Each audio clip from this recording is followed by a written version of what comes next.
Ladies and gentlemen, welcome to Talk Spicy, a Riptide Media Network. I am Coach Gene Clemens. Make sure you are following me at Gene Clemens wherever you get your social media from. Make sure that you subscribe to the YouTube channel at Coach Gene Clemens. Make sure you follow all of the lineup of Riptide Media Networks coming up after us at 6 o'clock. The Bleacher Brothers, make sure you go and check them out.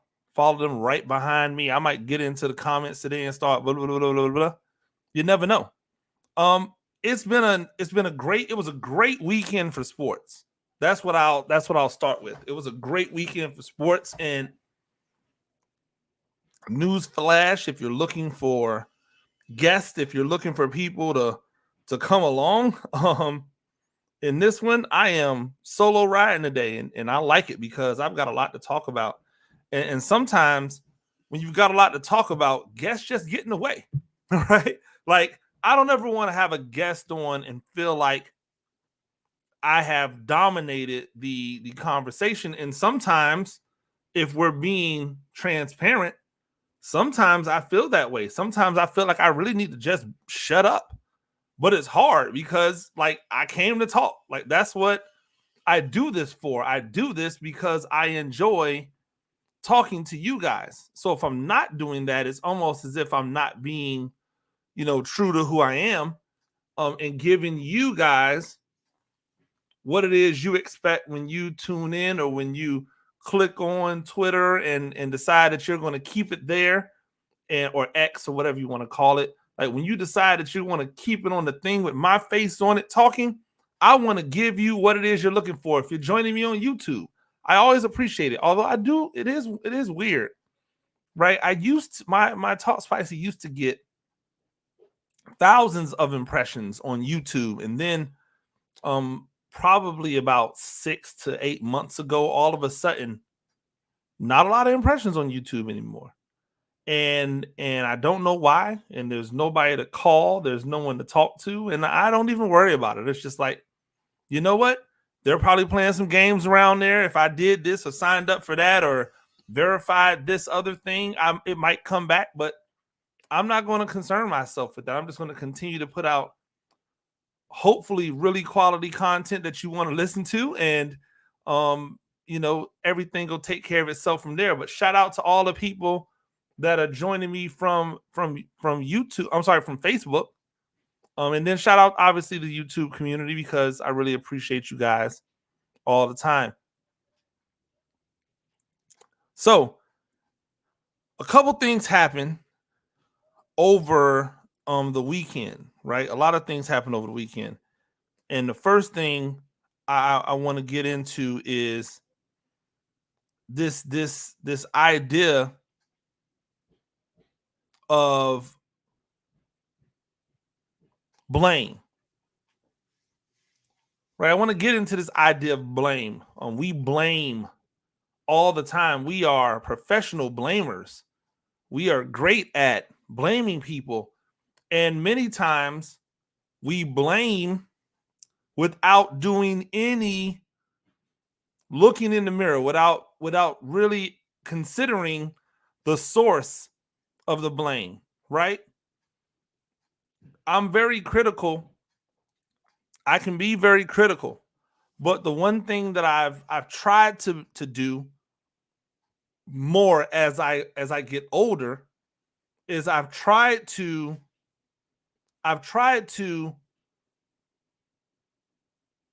be more conscious of the fact that I have not held the position of some of the people that I may be critical of.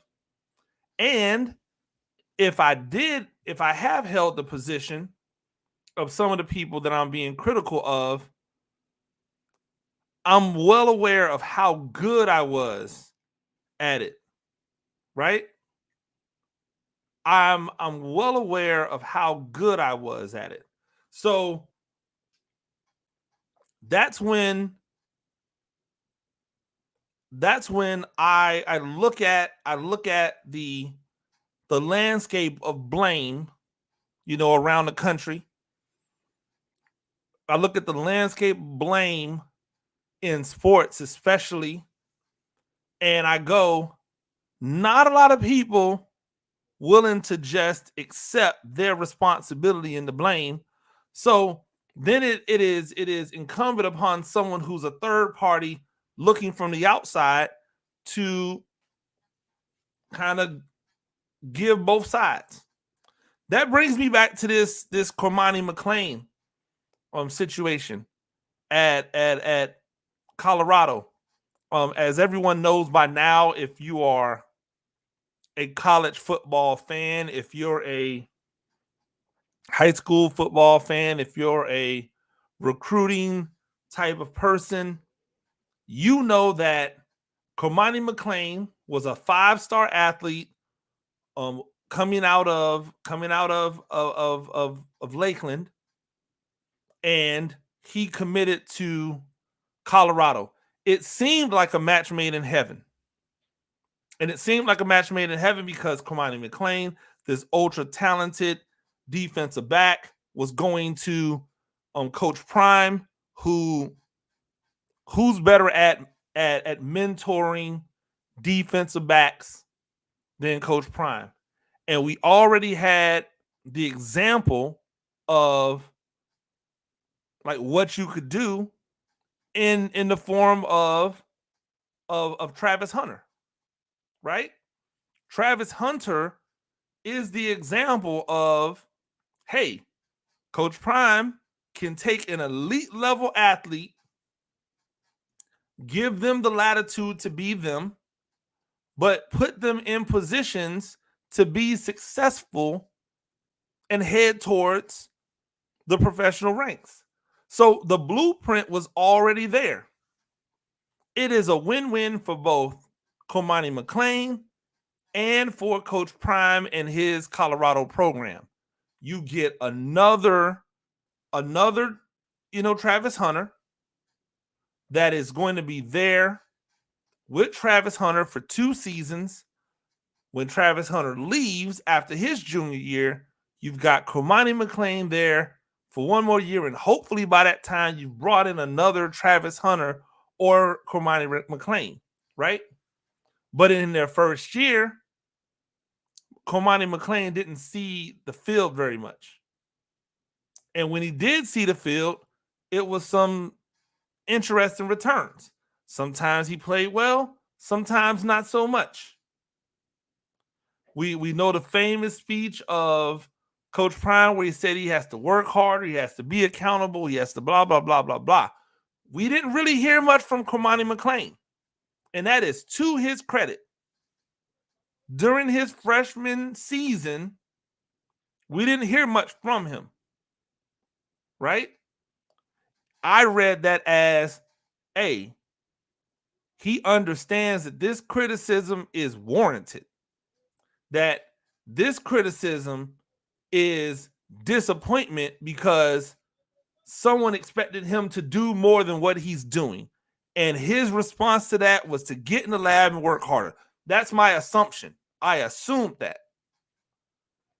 And so then in the offseason, there was a lot of talk. The beginning of the offseason, a lot of talk about transferring. Cormani McClain, is he going to transfer? I've heard he's going to transfer. Is he going to transfer? I heard he's going to transfer.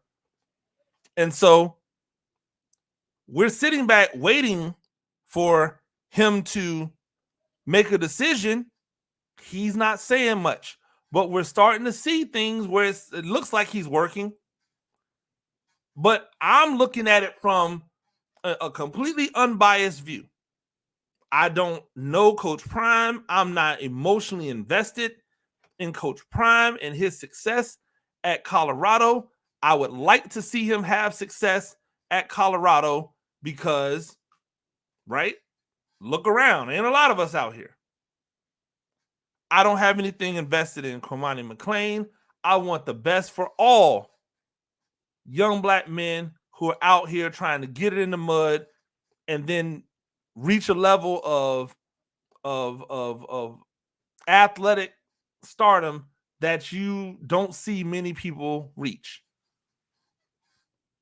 So we're watching, and I'm watching, right? And I'm looking at Cormani McClain when he drops content, and I'm looking at the stuff where he's working, and this is just from my perspective. I keep going, where's the other people who are working him, who are working him out, who are helping him to get better, who are investing in him? I don't know who's to blame for this, but I'm watching him go through drills with his homeboy. I forget the young man's name, but I think he was from Arkansas. I don't know if he's still there. If he is still there, I don't even know what he plays. I assume defensive back because they were going through DB drills. But I'm watching them go through DB drills, and in my mind, I'm going, that's not the level of intensity that I want to see in a workout. It's not the level of efficiency that I want to see in the workout. It's not a level of grind and hustle that I want to see in the workout. Why is he not working out with other people? I'm looking at a lot of the well-off media stuff, and shout out to Deion Sanders Jr., Bucky, right? I feel weird calling him Bucky because I don't know him, right? I feel like that's a name you should call him if you know him. So I'll just say Deion Sanders Jr. So I'm watching, and I see a ton of kids. You know who I never see in those videos? Cormani McClain. And it's been that way since he's been at Colorado. Just not a lot of his presence. Like and by the way, it's not like they just got the camera on Travis Hunter the entire time either. Like, it's not really what he's doing. He's spotlighting the team, right? Because all of these players have their own individual things going on, like to be able to produce and get out there for the masses to consume. So he's given a 360-degree view. I don't see any Cormani McClain. Nobody's calling Cormani McClain out in one-on-ones. I don't see him in the circles. I don't see him in the DB drills. I don't see him. And in my brain, I'm going, oh, this reminds me of the beginning of the year when I never saw him in any of those things, but I would see him do his own individual workouts that felt like it was outside of the team. There's a disconnect here. And I'm not here to blame player or coach. I'm here to give both of them culpability. Number one, coaching staff. Why are you even allowing this to happen? Why is he not in the fold? Right? Are you doing this to protect him? Are you not allowing him around the team because he's detrimental? Okay, so then don't make it look like he just up and transferred. Hold him accountable. That's the problem with these kids. We're trying to save them so that they don't get black marks on them, right? And last time I checked, nobody's perfect. So if you got a black mark on you as a freshman, you still have 4 more years to get that mark off you. So Cormani McClain we have to hear the hearsay. You know what that does? It makes it worse for the kid, because now you're leaving it up to us to guess what's wrong. I'll tell you this. This is where you have to put it on the kid. I think we all know Deion Sanders well enough to know that if Cormani McClain was one of the top 2 defensive backs, top 3 defensive backs, top 4 defensive backs or cornerbacks on that team last year, where they were getting cooked at sometimes, he would have been on the field. If he was one of them ones last year, he would have been on the field. You know why? Because it's nothing better for a coach who's trying to recruit elite level talent from high school to show elite level talent that they get on the field early if they perform. There's no way Coach Prime is leaving him off that field if that young man is balling. So clearly there was something that he wasn't doing. Either it was work ethic related, which I will put intelligence in, right? Either he wasn't executing well enough, he wasn't performing well enough, because he didn't know enough. And all of that goes into work ethic for me. Or he just wasn't that good. Not yet. But here's the thing that I will then give the coaching staff credit for. They never threw him under the bus publicly. Can't say what they did privately. They never threw him under the bus. They never took shots at him publicly. Not Coach Prime.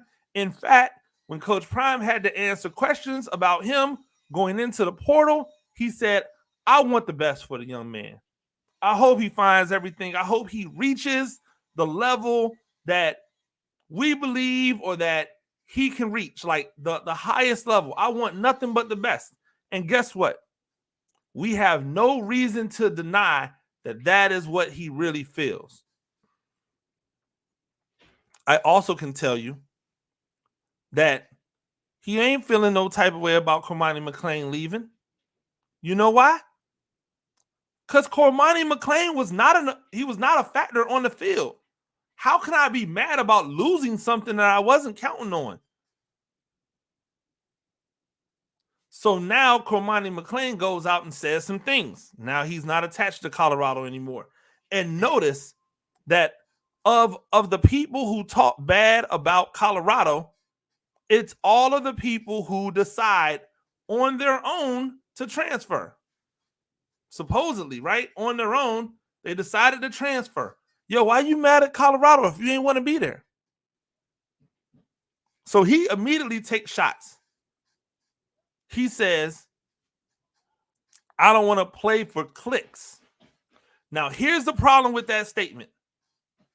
Cormani McClain, you have a YouTube channel. You have a YouTube channel that you are populating with footage. Why? Just so that you have a record of it when you are finished playing football? Just so that your parents can look in on you and see how much you're working? Or do you have that channel for clicks? That's what we do. We have to click the button, right? Do you have that channel for clicks? So you can't say, oh, I don't want to play for clicks. And yet you have a YouTube channel completely separated from Colorado. It's your channel. It says Cormani McClain. It doesn't say such and such media. It doesn't say Buffs Extra or Buffs Live. It's Cormani McClain's YouTube channel. Clearly, my guy, you're okay with playing for clicks. He questions the coaching staff, questions their ability. That's cool. But why'd you have to say anything? Why'd you have to say anything? It's not those coaches that are dragging your name through the mud. Not publicly. It's all of the fans. It's all of the other people. It's Twitter trolls. It's Instagram trolls. It's bots. It probably ain't even real. Because you know how that sounds to the coaches who could be possibly recruiting you. It sounds like you have an axe to grind because you weren't doing something you were supposed to be doing, and now you're deflecting. It looks like deflection. And guess what? He's an 18, 19-year-old. 19-year-olds, I'm assuming by now. Maybe 20. I don't know how old he was. He might be deflecting. He may actually be deflecting. And you know what? That's okay. He's 19. 19-year-olds make mistakes all the time. I would expect I would expect Coach Prime to handle the situation the way that he's handled it. Wish nothing best for the kid, nothing but the best for the kid. I want the best for everybody. I hope he finds somewhere that he can be happy. I would expect nothing less. What good comes from Coach Prime kicking his back in on the way out the door? Nothing. Why? Because then it would make him feel like he is butthurt that this young man no longer wants to be in this program. And guess what? He does not care because Cormani McClain was not a factor. You can say a lot of things about Coach Prime, but you can't say he hasn't been consistent, right? You can't say that he hasn't been consistent. And so if you know what you're getting out of somebody, it's hard to really fault them. But here's the biggest thing for me, and this is why I lean this as more on the fault of McClain than I do on Coach Prime and the coaching staff. Unlike what some people might think, where it's all on the coaching staff. I think it's probably 70-30 Cormani coaching staff. I have never seen a player who works hard, who's never late, who's always where he's supposed to be, who understands his alignment, assignment, and technique, who has the physical gifts that Cormani McClain possesses, that can't get on the field. Never seen it. And for all the people out there who are riders for Cormani, I got nothing but love for y'all. I've got nothing but love for him. But he's got to eat this. This is something he's got to eat. This is an animal of his own doing. But because of that elite level talent, because of that elite level athleticism, because of the potential, that P word, he's going to get another chance. And he's going to get another chance at a high level school. He's going to get another chance at a high level school. But wait. Now the clock is ticking. Because now, when you get that other opportunity at that high level school, if you are not producing, if you are doing any of the things, even if it's only one, if you miss workouts, if you miss a meeting, if you come unprepared, if you're not working hard, they're going to say that everything that it was alleged that you were doing at Colorado is true. They're going to allege that every single thing you did at that they claim that you did at Colorado, because I don't know the truth. I'm not in there. They're going to say it's true. You put yourself in a position where publicly, this is a narrative that you're going to have to change in perpetuity. Right? In perpetuity. Forever. Don't believe me? Just watch. I wish him nothing but the best. I wish Cormani, I hope he goes and lands at a program that he loves, he feels comfortable with. And I really believe this. Cormani McClain is just one of many young men who choose programs for the wrong reasons. I believe he chose Colorado for the wrong reasons. I don't care what he says. I don't want to play for the clicks. I think he chose Colorado because the eyeballs were on Colorado. I believe he chose Colorado because he wanted to get the same type of luster that Travis Hunter got from signing with Coach Prime. And it's not lost on me that Travis Hunter went to Jackson State, and then when Coach Prime left to go to Colorado, Travis Hunter, who could have went anywhere in the country, still chose to follow him to another spot. It's not like it's his kids and they ain't got no other choice, right? They could have went other places. He chose to go with them again. That says a lot to me. It says a lot. And we can't forget about it. When we come back, we'll talk about NBA playoffs. We had the first weekend. The Lakers are down 0-1. I'll tell you what they've got to do to get back in it. The Phillies down. I'll tell you if I think they can get back in it. Phoenix Suns are down. I'll tell you if they can get back in it. You stay tuned. This is Talk Spicy, Riptide Media Network. Adopt US Kids presents What to Expect When You're Expecting a Teenager. Learning the lingo. Today I'm going to help parents translate teen slang. Now, when a teen says something is on fleek, it's exactly like saying, that's rad. It simply means that something is awesome or cool. Another one is totes. It's exactly like saying, totally, just shorter. As in, I totes love going to the mall with Becca. Another word you might hear is jelly. Jelly is a shorter, better way to say jealous. As in, Chloe, I am like so jelly of your unicorn phone case. You don't have to speak teen to be a perfect parent.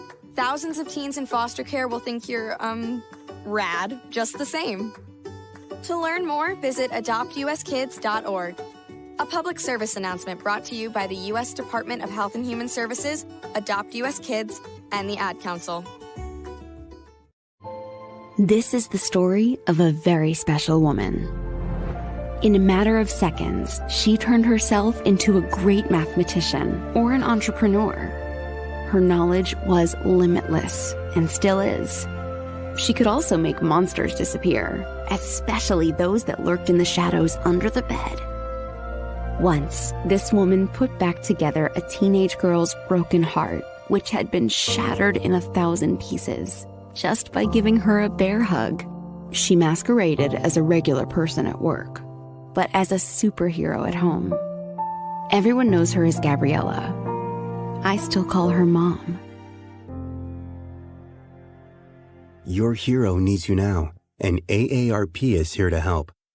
Find the care guides you need to help, complete with tips and resources at aarp.org/caregiving. A public service announcement brought to you by AARP and the Ad Council. Hey, Dad, your prescription will be ready in just a minute. Hey, Dad, your laundry will be ready in just a minute. Dad, your lunch will be ready in just a minute. Hey, honey, why don't you take a minute? When you help care for a loved one, you give them as much time as you can, making sure they're safe and comfortable. But it's just as important that you take some time for yourself. At AARP, we can help with information and useful tips on how you can maintain a healthy life balance, care for your own physical and mental well-being, and manage the challenges of caring for a loved one. Because the better care you take of yourself, the better care you can provide for your loved one. Thanks, Dad. Thank you. You're there for them. We're here for you. Find free care guides to support you and your loved one at aarp.org/caregiving. That's aarp.org/caregiving. A public service announcement brought to you by AARP and the Ad Council.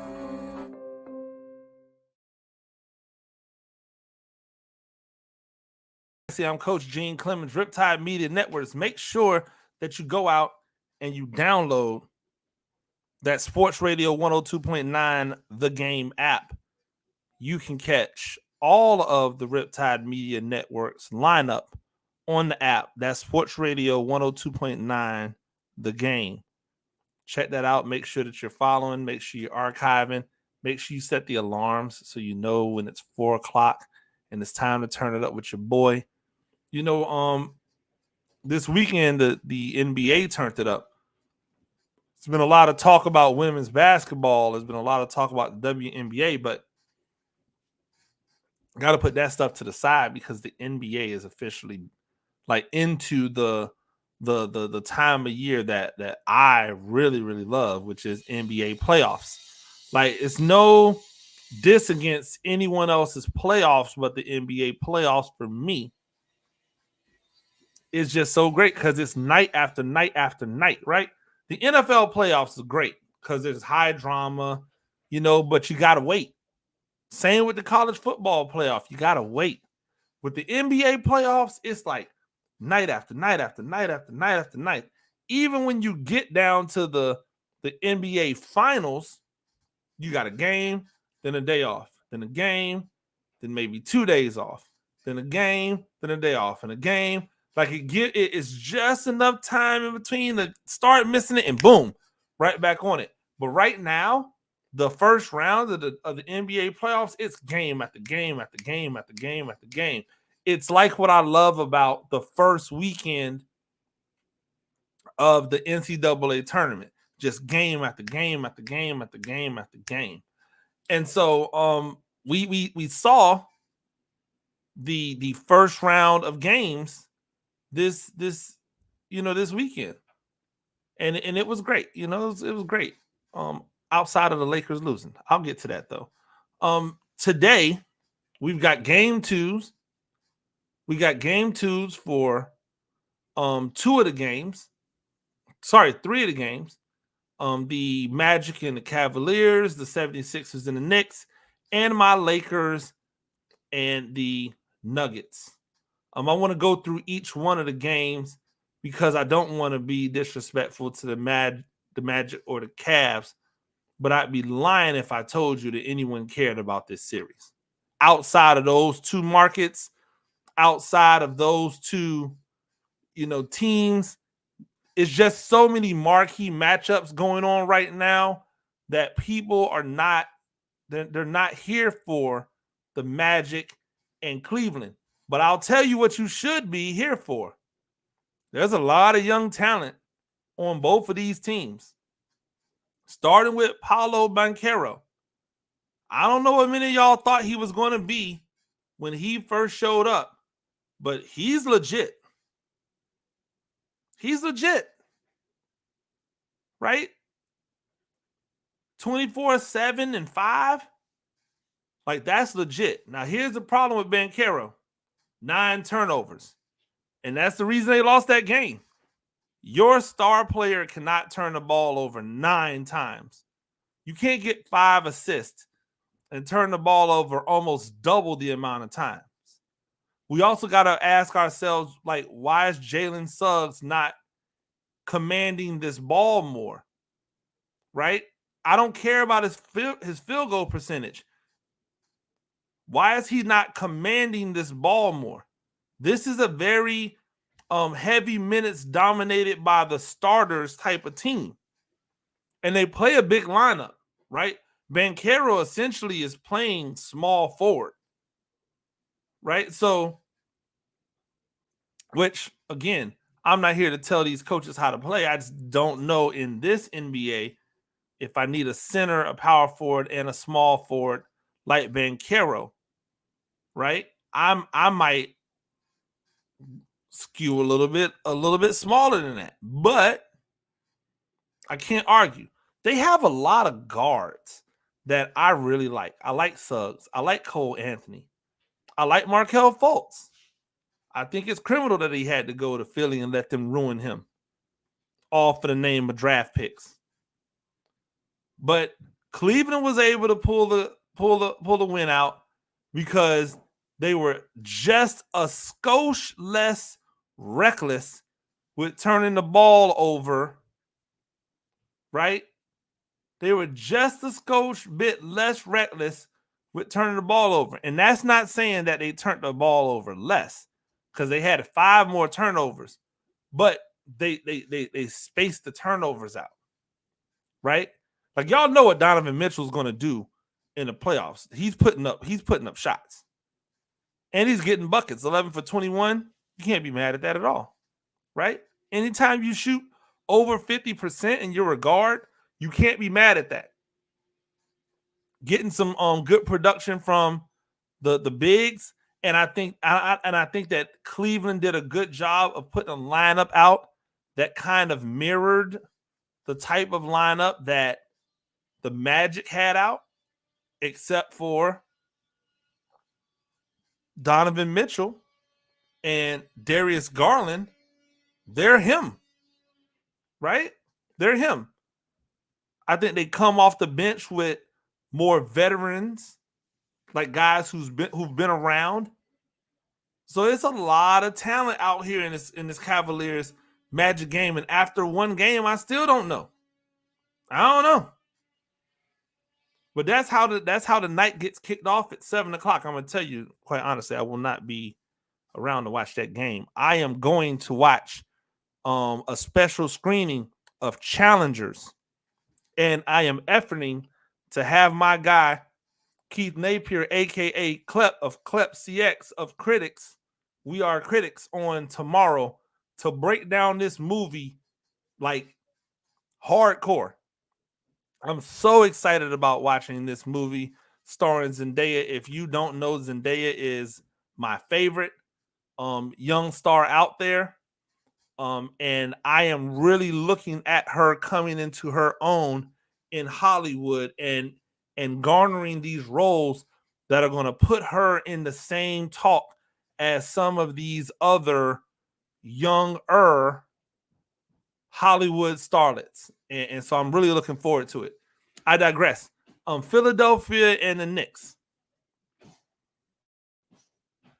You know, it was a good game one, an entertaining game when I believe that the Knicks may have been the only team that covered for me on basketball. I could be wrong because I was so traumatized by my losses that I didn't go back and really like check it out. But I believe that they were the only ones to cover. And so shout out to the Knicks for that. Jesus.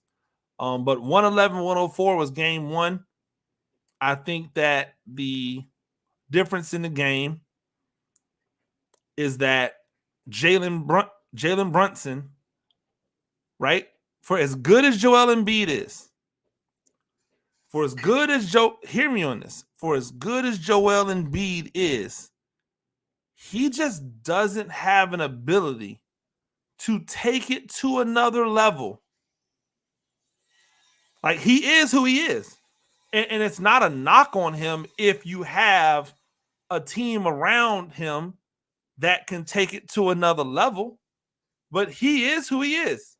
He's an almost 30-point, almost 10, 11, or 11, 12 rebound.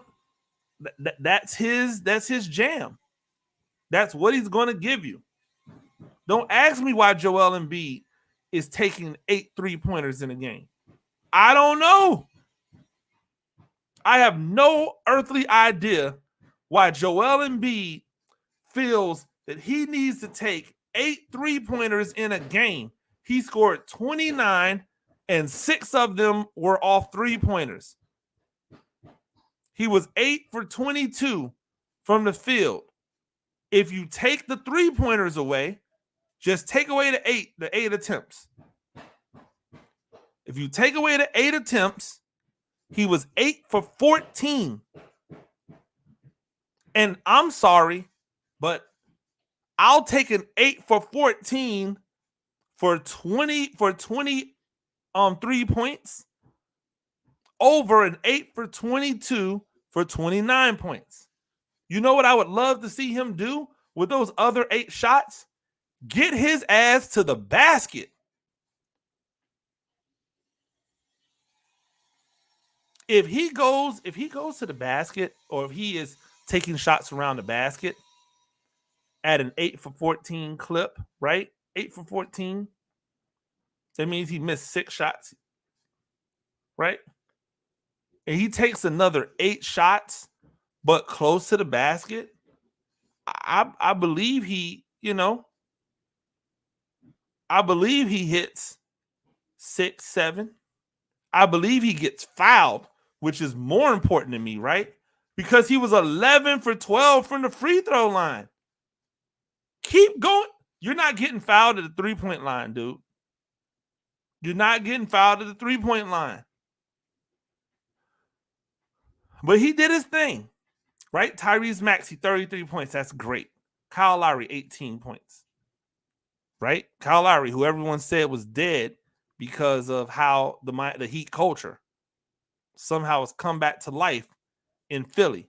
Not everybody can thrive in the Miami Heat culture. But it's just something different about Jalen Brunson. It's just something different about a guy who just keeps coming. He will not be denied. He just keeps coming. And I'm sorry, if you're going to let Josh Hart, right? If you're going to let Josh Hart go 22-13, you're probably going to lose. If Josh Hart is going 22 points, 13 rebounds, you're probably going to lose.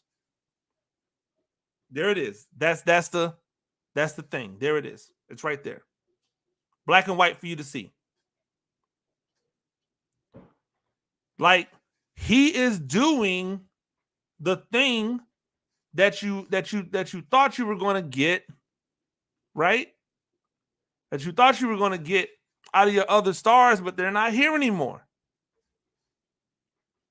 So if that's what he's going to be able to do, it's going to be hard to beat them, even if Embiid does not get hurt.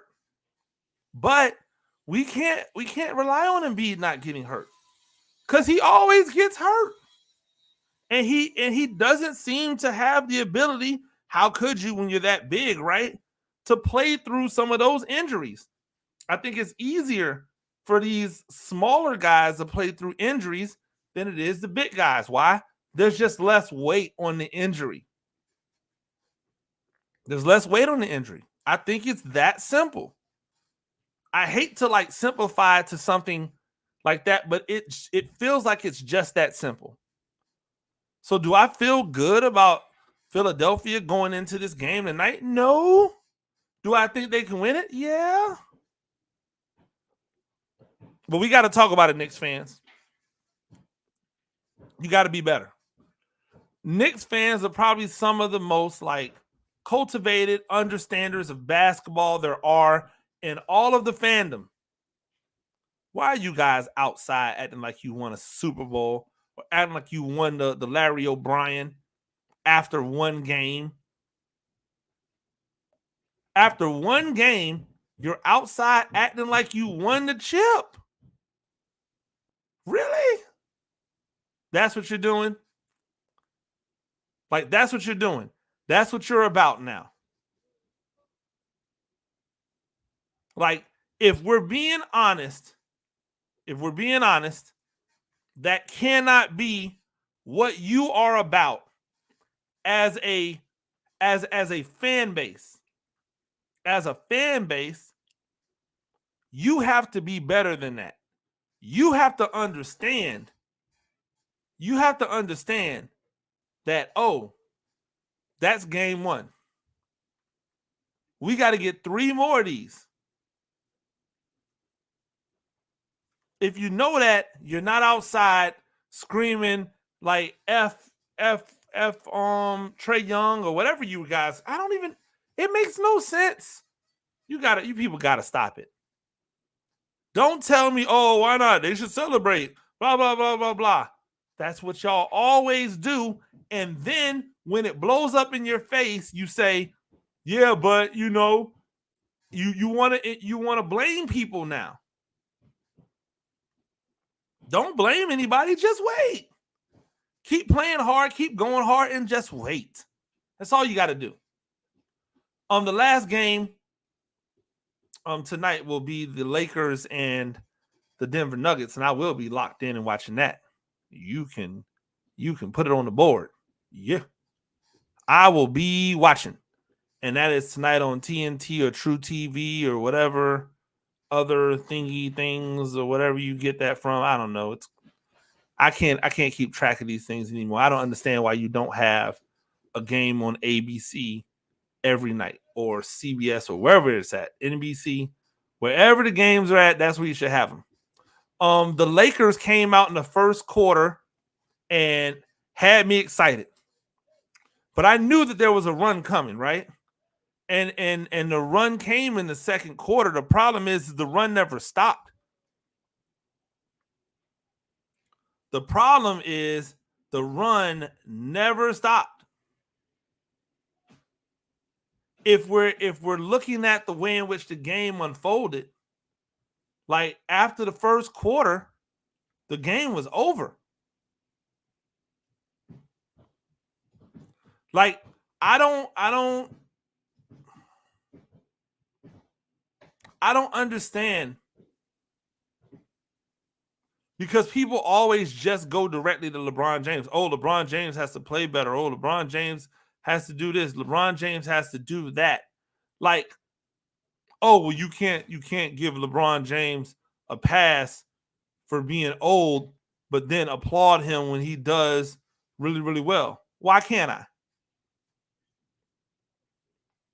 AD played his butt off. LeBron James was LeBron James. Where was this dude at? Like, where were the rest of these dudes at? Where were the guards at? Where they at? What happened to them? Because this game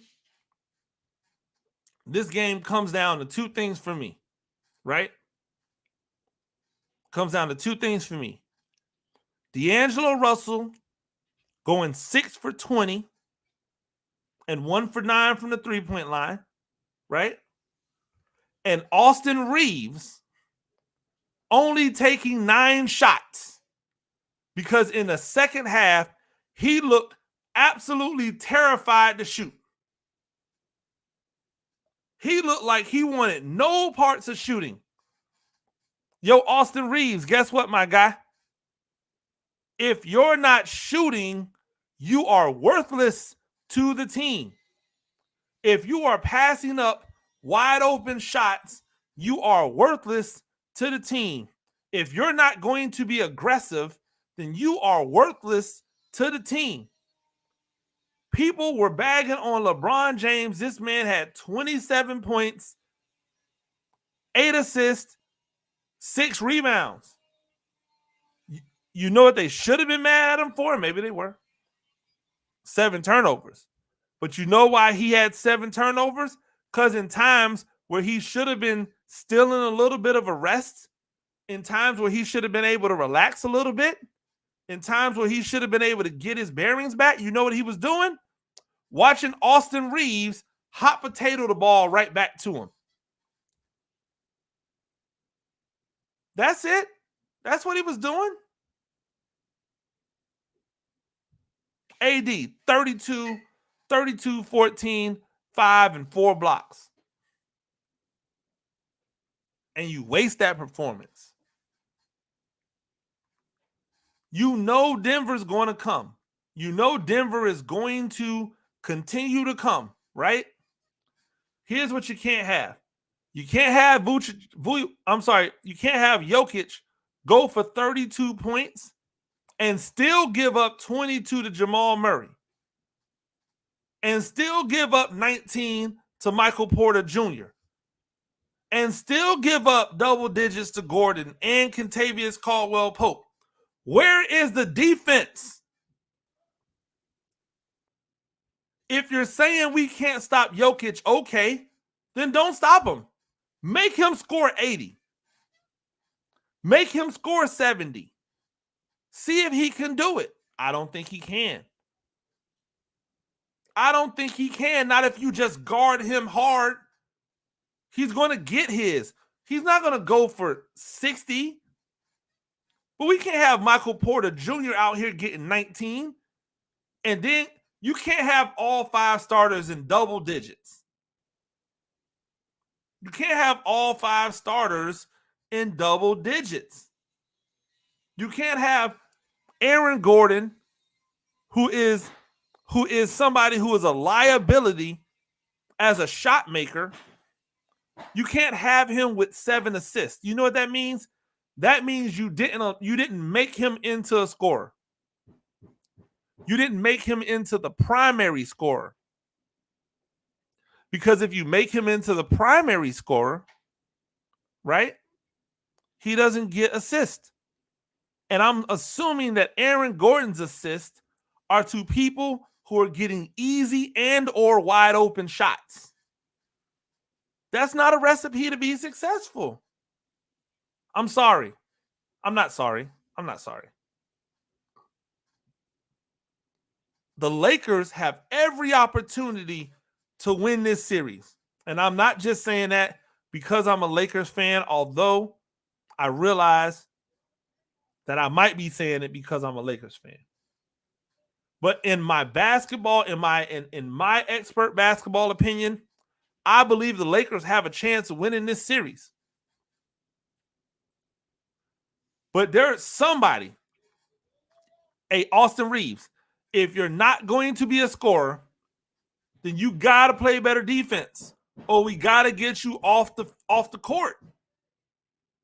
Hey, Hachimura, if you're going to give 7 points, then you need to be locked down on somebody.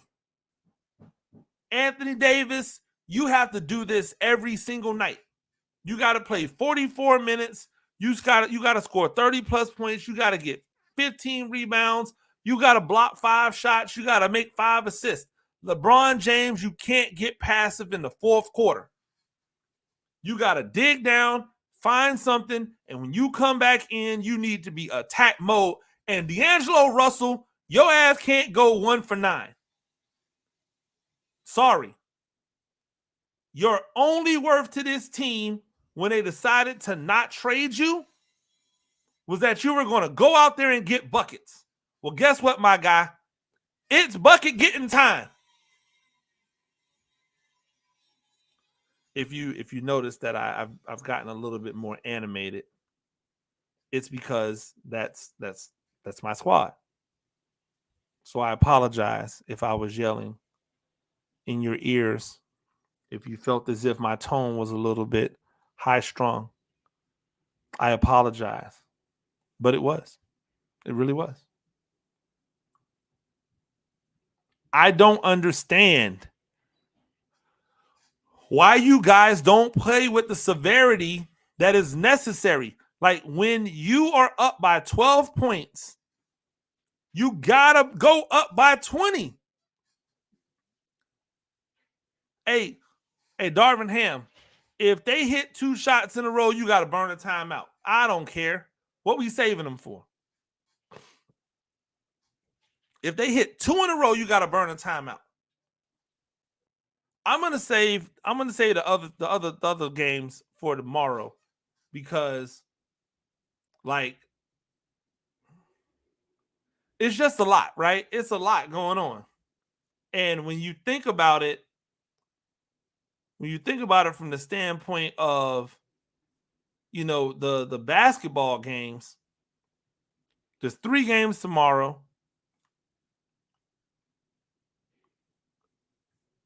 Right? 3 games tomorrow. There's 2 games on Wednesday. Right? So the Boston, they're getting a couple days in between their games. The Pelicans, Thunder getting a couple between their games. Right? So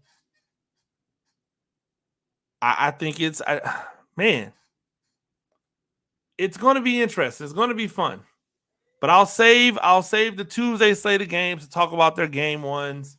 I'll save the Wednesday slate of games to talk about their game ones as well. But I'll tell you, hey, Kevin Durant, that dude Anthony Edwards, he wants all the smoke. And guess what, Anthony Edwards? You are just the type of player to bring out the best in Kevin Durant.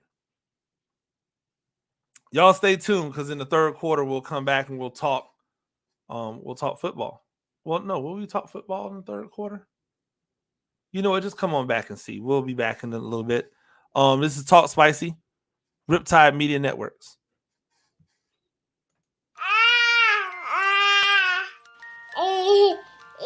To some people, the sound of a baby babbling doesn't mean much. But that's not necessarily true. By 6 months, they're combining vowels and consonants. By 9 months, they're trying out different kinds of sounds. And by 12 months, their babbling is beginning to take on some meaning. Especially if there's no babbling at all. Little to no babbling by 12 months or later. is just one of the possible signs of autism in children. Early screening and intervention can make a lifetime of difference and unlock a world of possibilities. Take the first step at autismspeaks.org. A public service announcement brought to you by Autism Speaks and the Ad Council. The following is made possible by Dad. Why was the basketball court all wet? Because the players kept dribbling all over it. The dad joke. Corny, grown-worthy, but also one of the simplest ways to share a moment with your kids. Why do you have to be careful when it's raining cats and dogs? Because you might step in a poodle. And kids that spend more time with their dads grow up to be smarter, more successful. Can I tell you a cat joke? Just kidding. And, with any luck, funnier adults. Why didn't the skeleton go to the dance? Because he didn't have any body to go with. Dad jokes rule. So take a moment to make a moment and give your kid a laugh. It's as easy as going to fatherhood.gov. Brought to you by the U.S. Department of Health and Human Services and the Ad Council. That's really funny. Caregiving is tougher than tough. Find the care guides you need at aarp.org/caregiving. A public service announcement brought to you by AARP and the Ad Council. What did that do in the mind of Haney, a guy who doesn't hit hard, right? We're gonna lose the title, but I can't lose the fight, because now winning this fight sets up another fight with the champion.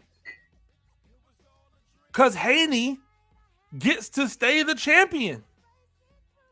Because the title is not I believe it's gonna bother me. I'm gonna look it up. But there was,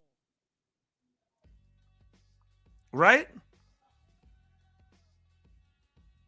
It's time for us to sit down on some of these punches and make this dude feel us. Make these people feel me when it's time for me to hit him. It's a great thing for boxing. Like, this thing is great. Right? People over there going, oh yeah, you know, he would do this to Tank. If Tank didn't, you know, make him do a rehydration clause and all this, what the hell do you think he did it for? This is exactly why. Now, here's what I thought the G move would have been from Haney. Hey, yo, if you miss, the fight's off. If you miss, the fight's off. If you miss, there's no, hey, can we, you know, still contest? No. If you miss, I want my 50 for whatever you miss, and the fight is off. I'm not fighting you. Make that dude suck out those last 3.5 pounds. Pause. Make him get down. Make him get down to that level.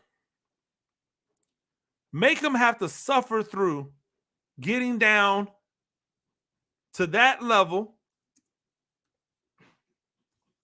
so that he understands the severity of what's going on. But Haney wasn't thinking about that because Haney got caught up in the rope-a-dope. He got caught up in the rope-a-dope. Oh yeah, he's not working hard. Oh yeah, he ain't doing anything. Oh yeah, this is gonna be a cakewalk. That's what he did. And he paid the sacrifice for it. He definitely paid the sacrifice for it. But now he knows. Now he knows. And the interesting part will be, what do you do now? Now that you know that's what he's doing, that's what he's capable of doing, are you going to still fight him if he comes in overweight? Or are you going to go, nah, no fight. You come in overweight, you owe me this, and we're not fighting. To me, I don't even sign a contract unless he says that. If you come in overweight, You owe me the money that I had to spend on my training and all that other stuff. And we're not fighting.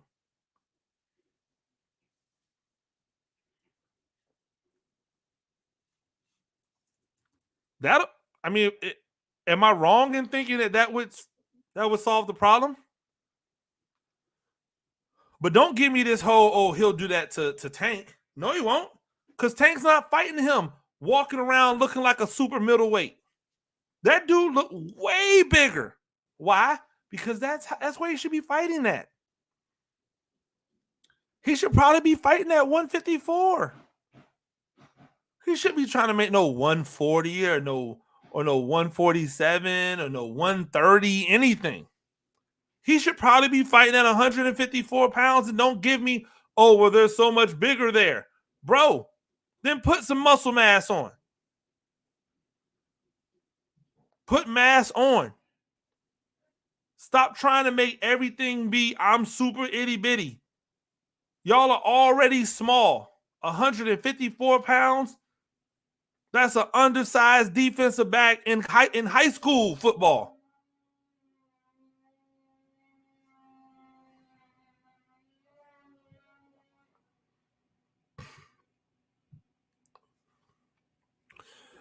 I really do love it though. Like, this is the stuff that boxing people were looking for. This was their opportunity to see boxing start coming back. They've had a couple things. And now, just when everything is looking up, we got to sit through Jake Paul, Mike Tyson. Just when everything was back to looking the way you would hope it looked in boxing, big fights, big results, people getting active, hopefully. Here comes Jake Paul fighting 175-year-old Mike Tyson. And everybody who's not in the Jake Paul camp, who's not a Jake Paul D rider, are just hoping, we're just praying that Mike Tyson is able to swing and connect with Jake Paul's chin. I promise you, power is the last thing to go. If Mike, I don't care how tough this kid is. Hey, this kid's tough. He's really, yeah, it's great.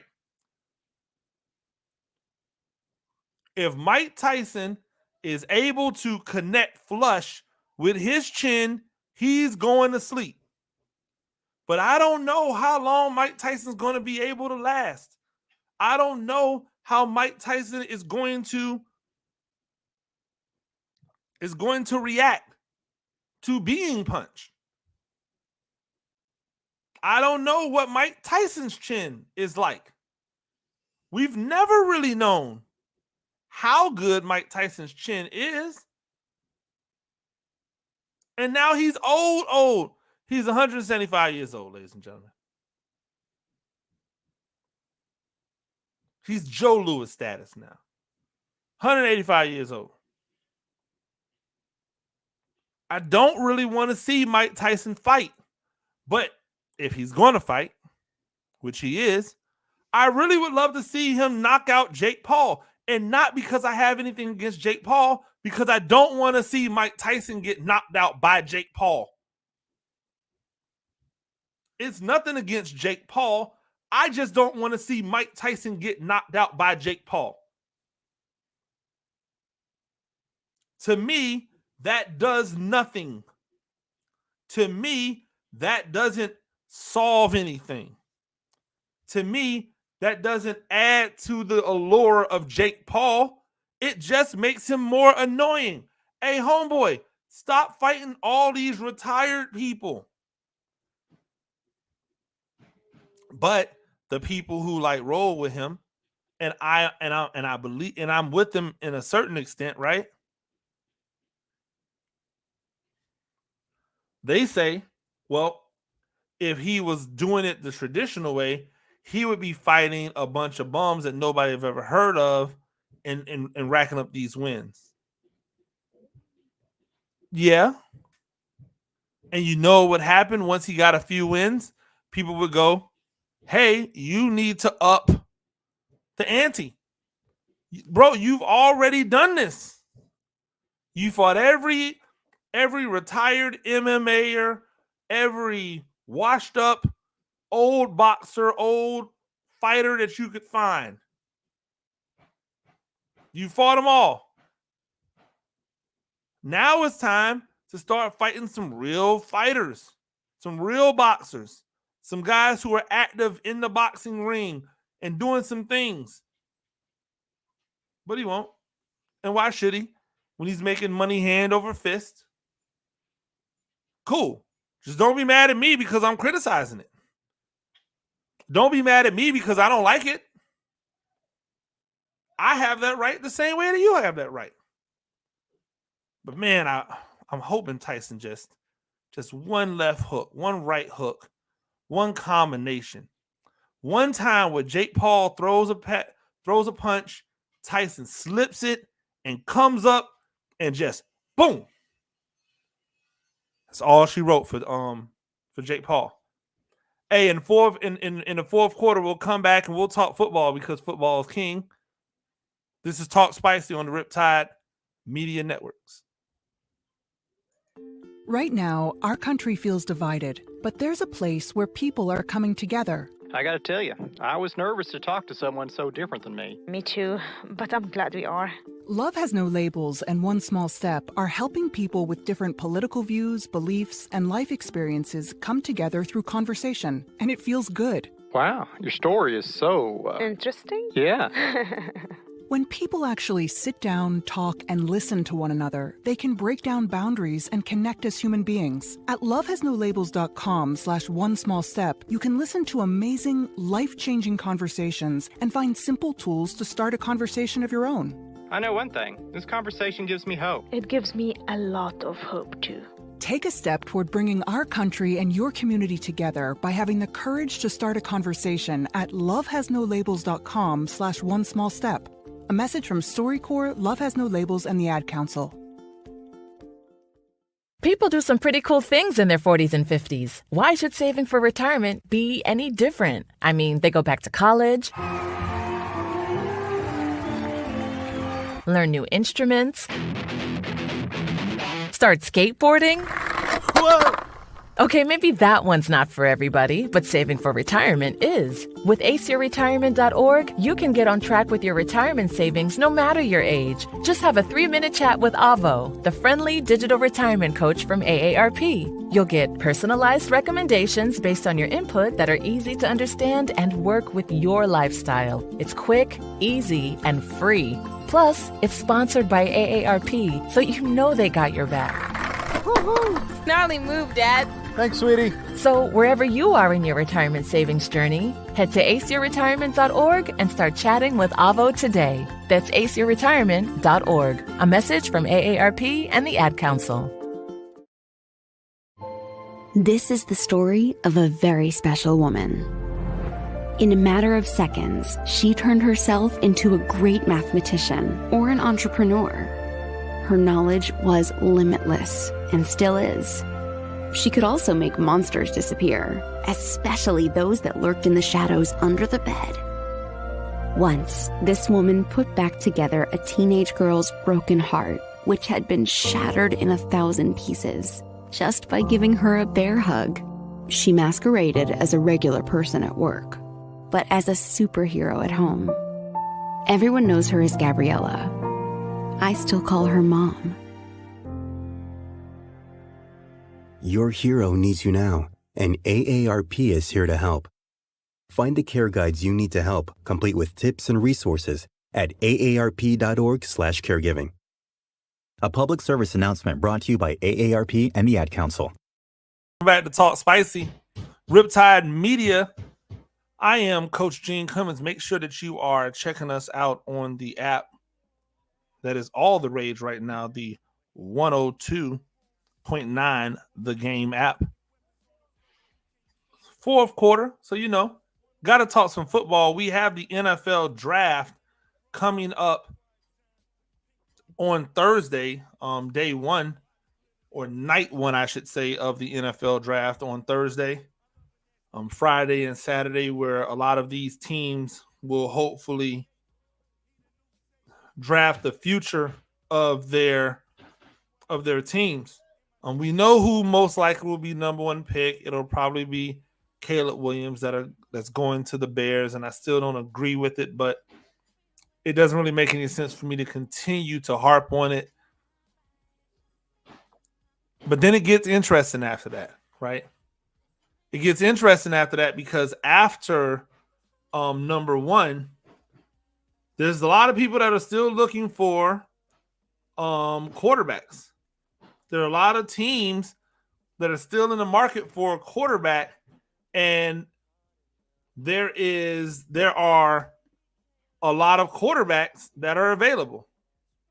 Like, not only are there a lot of teams looking for quarterbacks, but there are a lot of quarterbacks that are available. And the question becomes, do we spend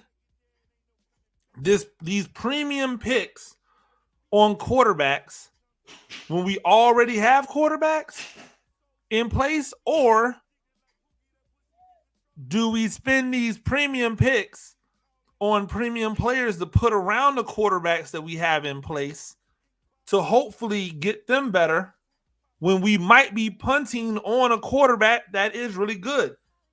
I personally do not like to shop out of fear. I don't like to go grocery shopping when I'm hungry. Right? I don't like going grocery shopping when I'm hungry. I would not want to go shopping for a gun or a security system when I am afraid. And to me, the idea that all of these teams, Washington and New England and the Giants, and the Titans are all like so desperate. And by the way, let me rewind it, because why are the Titans not looking for a quarterback? Like, isn't it crazy when you think about it? Like, the Commanders are looking for a quarterback, and their quarterback is better than the Titans quarterback. And I mean, I think it's because for the Titans, and shout out to Rand Carthon, he's not desperate. He's not going from a position of, oh my gosh, I've got to get a quarterback right now. He's probably saying to himself, let me make this team the best I can make them. And if I then need to go get a quarterback, guess what? I'll go get a quarterback. That's what a lot of them should be doing, but a lot of them are not doing that. A lot of them are not taking that approach. And because they're not taking that approach, they're reaching. But there are a couple teams that I'm really interested in. And so, like, the Commanders, we'll start there. The Commanders at number 2, it's been reported that Jaden Daniels is now somehow like a prima donna, right? First it was Malik Neighbors as a prima donna. Then it was Jaden Daniels as a prima donna. Because Jaden Daniels was supposedly hurt or miffed by the fact that Washington brought in a bunch of guys during what he thought was going to be a one-on-one meeting. Guess what, ladies and gentlemen? If I go to a job interview where they tell me, hey, I want you to come in and sit down with us, and then when I get there, I'm sitting down with them, and all of the other people who are after that same job are sitting down with them, you know what it would do? It would turn me off to the job. It would make me question whether or not I wanted the job. I'm not exactly sure why that would make him a prima donna. I'm not exactly sure why that's an issue. It makes perfect sense to me. If you wanted me to come here and interview with a bunch of people, why didn't you make that clear in the process? I just recently applied for a job. I'm talking about me. I just recently applied for a job. I had an interview, right? I knew that I was not the only person that was interviewing, right? I interview in front of multiple people. I interview with others.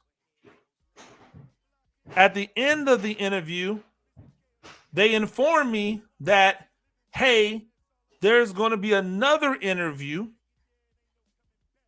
right? And in my brain, I went, why? Like, why not have just gotten that other portion out of the way? Right? It was miffed. It miffed me. But at least they didn't lie and say, hey, we want to sit down with you one-on-one. And I don't know, maybe Washington just didn't frame it well. But somehow this makes Jayden Daniels a bad person. And in my mind, I'm going, same old Washington. Same old Washington. The Patriots at 3, they're looking for a quarterback. Not the same old Patriots, hopefully, but some of their hiring in their assistant coaches, they haven't generated a lot of excitement for me. I'm rooting for Gerard Mayo. Don't like the assistant hiring, not at the coordinator positions. You don't have to make that the Patriot way, my guy. The Patriot way eventually collapsed. And you might not be given the latitude. You might not get as lucky as the Patriots got while doing it the Patriot way. You need to do it the Gerard Mayo way. That way, if it doesn't work, you can at least say, hey, I went down doing it the way I wanted to do it. The Cardinals don't need a quarterback, although some think they might go quarterback. Or somebody might jump into the Cardinals spot. The Chargers don't need a quarterback. They just paid a quarterback $1 billion or over $250 million. Then we get to the New York Giants, right? And I covered the Giants for Giants Country. Go check me out and make sure that you're locked in the Giants Country during the draft. Right? Like, I covered the Giants, and everyone believes that the Giants should go quarterback and get their, not everyone, a lot of people believe the Giants should go quarterback and get their quarterback of the future right now. And my only response continues to be, how do you know it's the quarterback of the future? And why do you need the quarterback of the future now? Other people believe they should go and get a wide receiver. You need an elite level wide receiver. And my response is always the same. How do you know you need an elite level receiver if you're telling me you need a quarterback? See what I mean? There are some things that don't make sense when we look at them. It's clear you're not one player away, New York Giants. And it's clear that a lot of people want to get where you are. Why would you not look to trade down and get multiple picks? Like the Vikings have the 11th pick and they have the 23rd pick. If the Vikings said, hey, we'll give you 11 and 23 for 6, you're not doing that?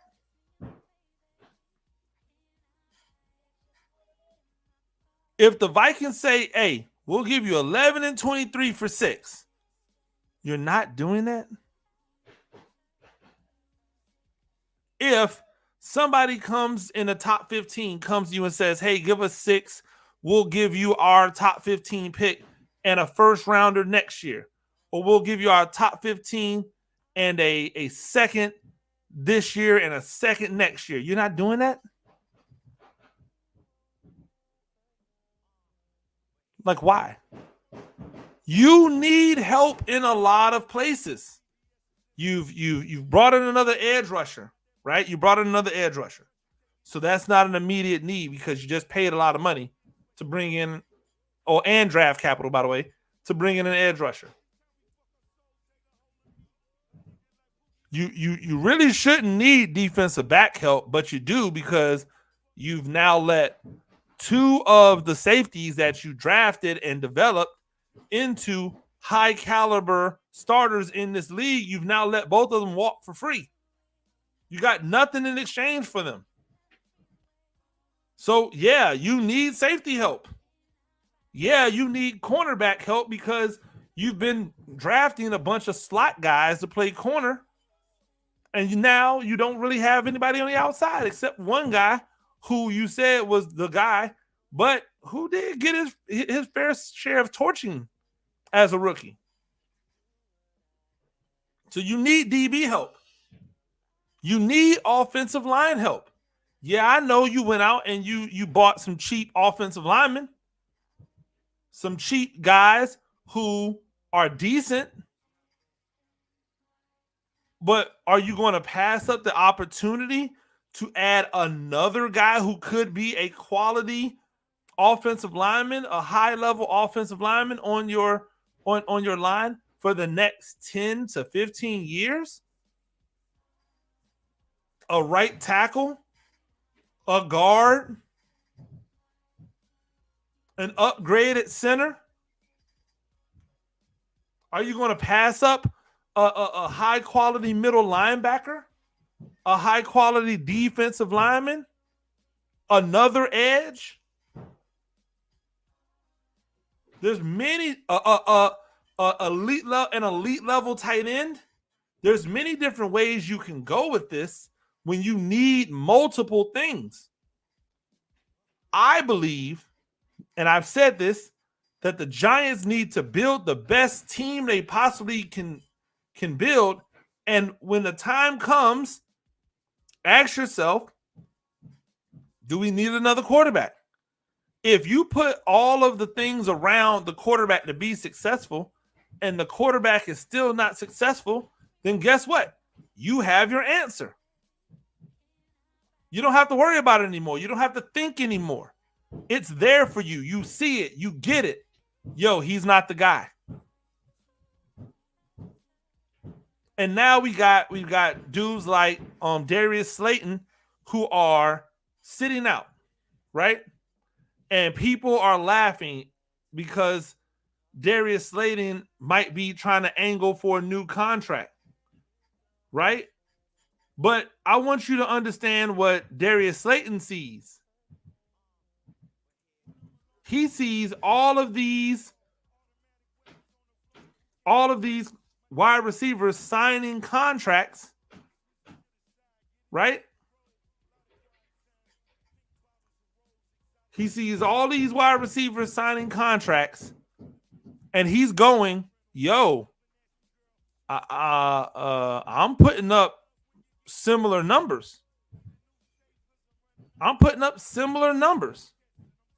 But I'm not getting paid what some of these receivers are getting paid.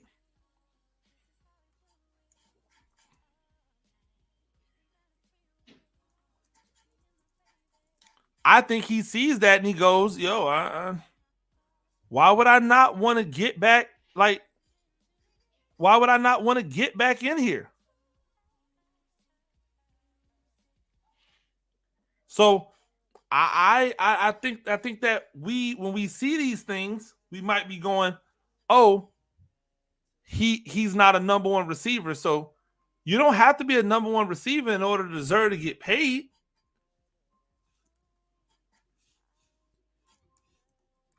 Like, for what they've asked him to do, they've asked him to be a number one receiver.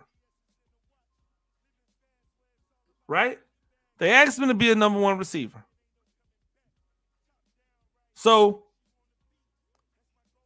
this year, he's set to make $2.5 million.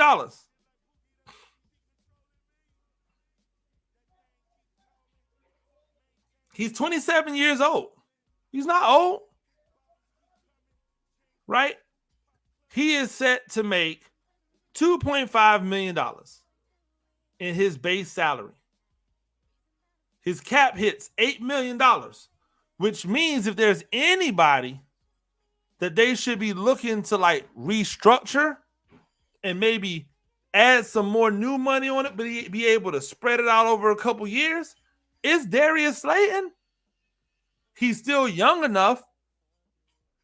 His skills haven't diminished at all, right? He accepted a pay cut. He went from $2.54 million to $965,000 in 2022. He took the pay cut. And then this offseason signed a 2-year, $12 million deal. That's low money, especially when you consider what some of the other wide receiver 2, wide receiver 3s are making. He's looking at that and going, hey, if I had better quarterback play, guess what I'd be able to do? Except he's never thrown anybody under the bus. Not the way that he's been thrown under the bus by a lot of Giants fans. He's never thrown anyone under the bus. All he's done is been a rider. I was there at training camp 2 years ago where you guys wanted him gone, where Giants fans were like, he should get cut. He's horrible. He went out there when he finally got on the field, right? Because the first couple of games, they weren't putting him out there. He finally got on the field and balled out. And then people were like, oh, okay, he can stay around.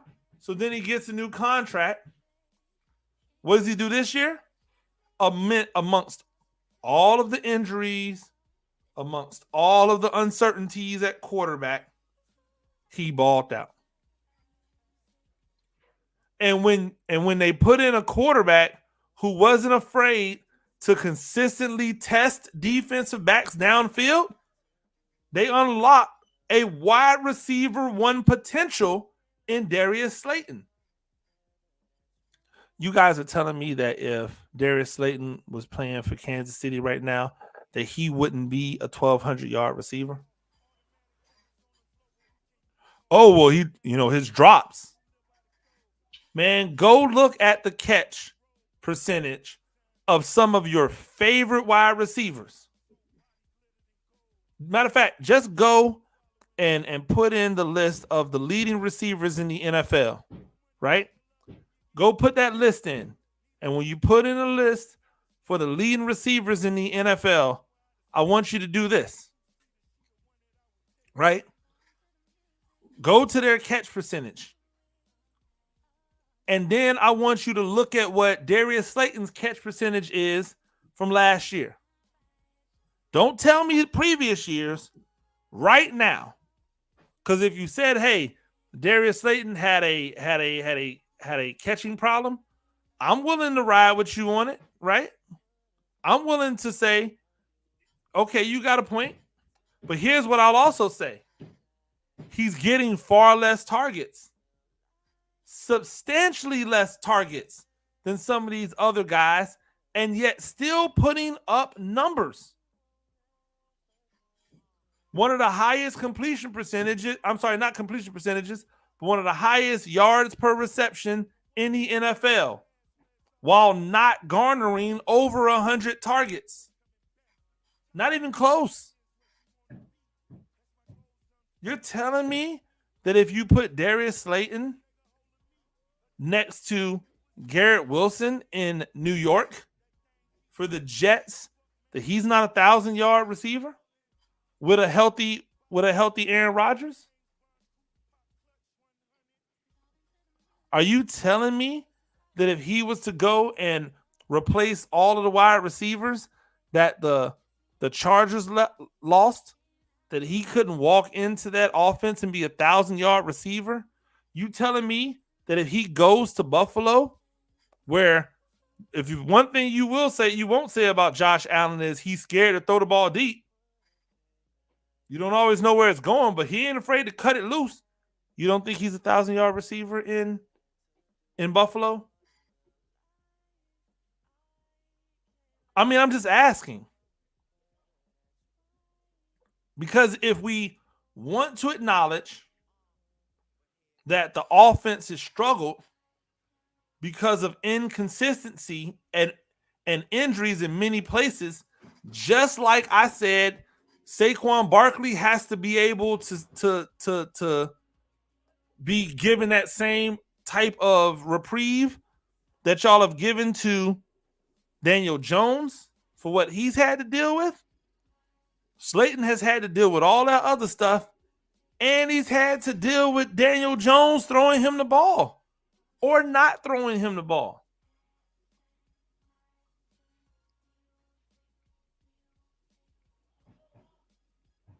I think that the Giants are interested. I think that the draft starts for me, and not just because I cover the draft, but the draft starts at 6. Arizona, right? They're not going quarterback. Chargers, they're not going quarterback. So if the Bears go with whom we think they're going to go with, if the Commanders go with a quarterback and the Patriots go with the quarterback, and then Arizona takes a tackle or like a D end, like edge rusher, and the Chargers take a tackle or a D end edge rusher or a wide receiver because they need one. The draft starts with New York. Do they sit? Right? Because if they don't take a quarterback, then the Titans don't need a quarterback, and Atlanta doesn't need a quarterback, and Chicago doesn't need a quarterback, and the Jets don't need a quarterback. So now does that quarterback drop all the way to the Vikings? Or does someone come up to those spots to try to get a quarterback? So it's, do the Giants take a quarterback? Do they take a wide receiver? Because the Falcons may need a wide receiver. The Titans better not be getting a wide receiver after all the money they're paying wide receivers. The Bears need another one, even though they seem to be, collecting stuff. The Jets, who knows? The Vikings, who knows? Denver, yes. It gets real interesting at number 6. And that's beautiful. That's fly. Especially when you're somebody like me that has to cover it, right? When you're someone like me that has to cover it, knowing that the Giants, it's not just where I'm looking at the pick, it's where the entire NFL is looking at the pick. You got to love it. It's a fantastic thing. Because it's going to tell me, number one, what is this front office thinking? Do they think that this team is ready to compete right now? Or have they completely punted on 2024 and are already looking to 2025? Because if you take a quarterback, it tells me that you punted on this year and you're looking to 2025. Because why would you start Daniel Jones that you've committed to starting and not give him all the weaponry and not make the team as good as you could around him so that he can have success? We got to ask ourselves that. I think we get an answer on Thursday. Ladies and gentlemen, that's Talk Spicy. Riptide Media Networks. And always download that 102.9 The Game app. I'm Coach Gene Clemens to do this thing every day, 4 to 6 p.m. Not every day, Monday through Friday, 4 to 6 p.m. Rate, comment, review. Leave us a comment. Leave us 5 stars. Right? Agree, disagree. Whatever you do, keep it spicy. Those 5-star ratings, they are appreciated. If you're joining me on the YouTube channel or anywhere around social media, like, follow, subscribe, leave a comment. Until next time, peace.